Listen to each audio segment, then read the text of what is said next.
Okay, welcome to the last section in Chapter 3, Section 3.3. Here we're going to learn two ideas. The first is called a z-score.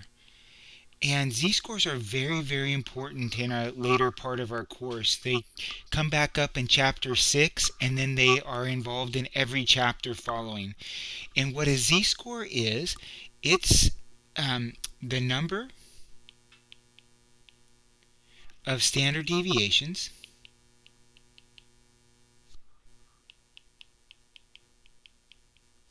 a value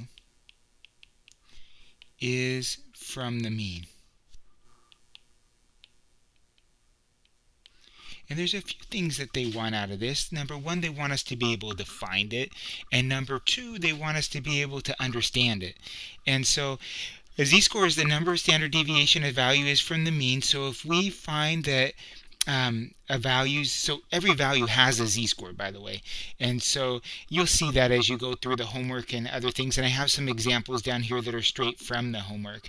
But if you found out that your z-score on the exam was 1.38, then you did well on the exam. You scored 1.38 standard deviations above the mean or the average on the exam. Your score was higher than a majority of people's. If you find out your z-score is equal to 0, that means you scored exactly average. Right? So whatever the average was for the class, you would have scored right there. So not the greatest thing, right? For a test, you'd want to have a high z-score. If you found your z-score was maybe negative 0.36, well, that's not good because that means you scored below the mean. So z-scores can be positive. They could be negative. Let me make that look more like a negative sign and not another equal sign. If you're talking about a test, you want to be above average, and so you want a positive z-score. And so how do you calculate a z-score? Easy. To calculate a z-score, I'll use the symbols from this section. You take the mean, you take your value and subtract away the mean and divide by the standard deviation. There's its formula. What's nice is, and I'll put it in a different color here, just highlight it. I'll do red. This is always given in the problems. The mean is given. And so is the standard deviation. And the x is given as well.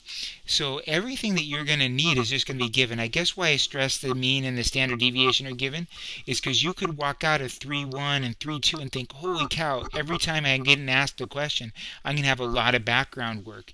And the answer to that is no, not really. You're not going to have a lot of work to do because we're just going to give you the mean and the standard deviation. And so we use the z-score. Sometimes it's called a standardization score. So the z-score helps us to compare two things that may not be the same, but be able to know relatively which one's bigger. And so z-scores bring everyone down so we're talking the same language. So if we're talking about weights and heights, those are two different measurements. But if we look at the z-scores, those are the same units, just the number of standard deviations. So we can see who's relatively larger in their respective areas. So let's go to the first type of problem that's going to be asked.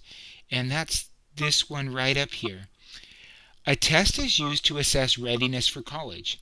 In a recent year, the mean test score was 20.3 with the standard deviation of 5.5.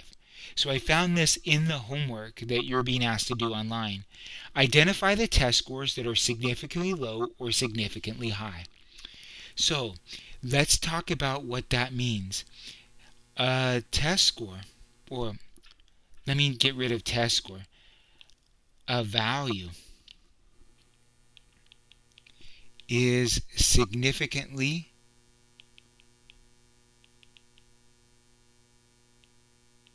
high if it is more than 2 standard deviations. I'm going to start using SD because we're going to write standard deviations a lot. 2 standard deviations above the mean. And then I'm going to just word that another way. That is, its z-score is greater than 2. So if a value is more than 2 standard deviations above the mean, then we say it's significantly high.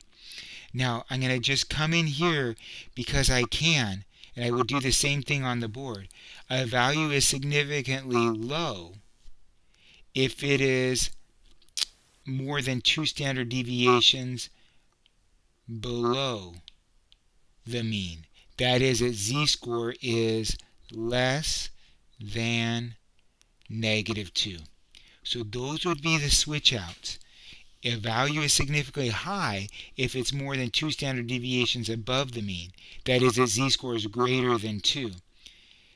But if it is significantly low in blue, if it is more than 2 standard deviations below the mean, that is, its z-score is less than negative 2. So in this problem, they want us to determine the test scores that are significantly low or significantly high. Well, in order to do that, we need to find out what values are 2 standard deviations away. So we're not gonna use this formula. The formula is not asking us for a z-score.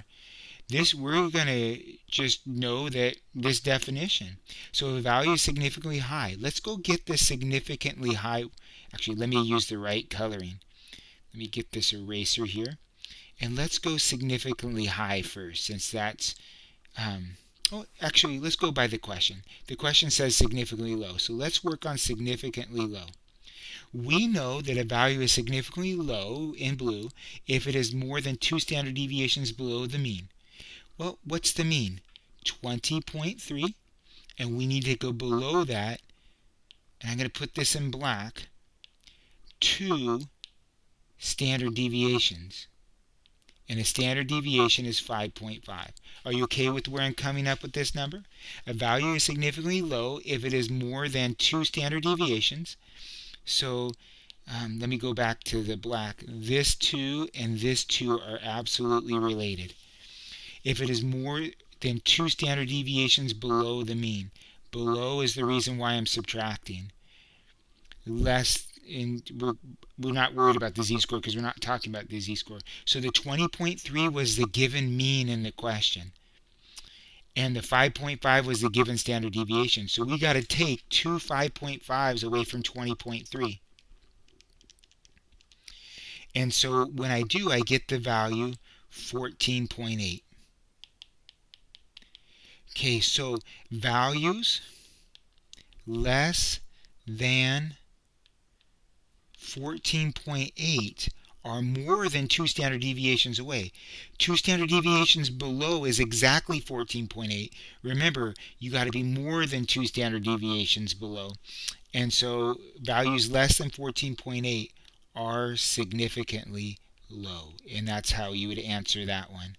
Let me get rid of some of this crazy connections here. And we'll focus on above. So we'll come right back in here and we'll focus on significantly high next. So let me move this other problem down that we're going to be dealing with in just a minute. And let me switch my coloring to red. So let's go significantly high. I think you remember the definition. A value is significantly high if it's more than 2 standard deviations, 2 5.5s above the mean. If it's more than 2 standard deviations above the mean. So the above is the plus, the below is the minus. And now I'm just looking at 20.3 plus 2 times 5.5. And that's giving me 31.3. So values more than 31.3 are significantly high. So test scores above 31.3 would be significantly high, more than 2 standard deviations. What's exactly 2 standard deviations? 31.3. So hopefully that makes sense, right? So we use them to tell whether values are significantly high or significantly low. And then the other way that we use them is to compare two things. So you can read this problem based on the sample data, newborn babies have mean weights with the mean of, newborn males have weights with the mean of 3,241.9 grams and a standard deviation of 656.8 grams. Newborn females have weights with the mean of 3,052.5 grams and a standard deviation of 687.9. Who has the weight that is more extreme relative to the group from which they came? A male who weighs 1,500 grams or a female who weighs 1,500 grams? Again, I got this straight from the online homework. So let's take a look at this. Let's talk about the males, right? So we are concerned with the weight, the 1,500 grams. So the way to compare it to the females is to find out what its z-score is in its situation. So we have a 1,500-pound child, and we're going to take away, remember our formula for the z-score. Z is equal to, maybe I should write that first. Z is equal to x minus the mean all over the standard deviation. So for the males, maybe I'll go below and keep it stacked like this. We are considering a 1,500-pound child, and we need to subtract away the mean. So for males, that's 3,241.9, and we need to divide that by the standard deviation that's given, right? So notice every single number was just given to me. Now females, we would use the exact same formula, and they're concerned with the 1,500-pound female child. So I was expecting them to have different weights, and they didn't, but that's fine. And so 3,052.5, and we're going to divide that by 687.9. So you can see that there's more fluctuation in female weights than males, but slightly more. Well, we just need to calculate those. So we have the males. Let me do the males first. 1,500 minus 3,241.9 equals, make sure to hit the equals, divided by 656.8. And we get a z-value of negative 2.65. Now, z-scores are rounded out to 2 decimal places always. I didn't mention that before. It's definitely mentioned in the book, and they always adhere to it. It's because of a chart lookup we do in chapter 6 and beyond. So z is equal to 2.65 for the males. That means that this newborn weight is 2.65 standard deviations below the average. So 1,500 grams is 2.65 standard deviations below the average. So that is significantly low. That's a really low birth weight. Let's see what it is for the females. If we take the same 1,500, but now subtract away 3,052.5 and hit equals, and then divide that by 687.9, we get negative 2.25. Oops, actually, I should round that to 2.26. It was 2.256, so 2.26 would be more appropriate. Now, they want to know who had the more extreme weight. It's the male. So the male is more extreme. It is more standard deviations below its mean, right? It's 2.65 where the other one's 2.26. So the male is the more extreme relative to his population. And so it allows you to compare 2 separate populations in a very real way, and why they call it standardization. There's a second part to the homework, and maybe what I'll do is cut this video right now and then start a new one that deals with percentiles. And so I'll come right back to here with percentiles and look at the second part of this.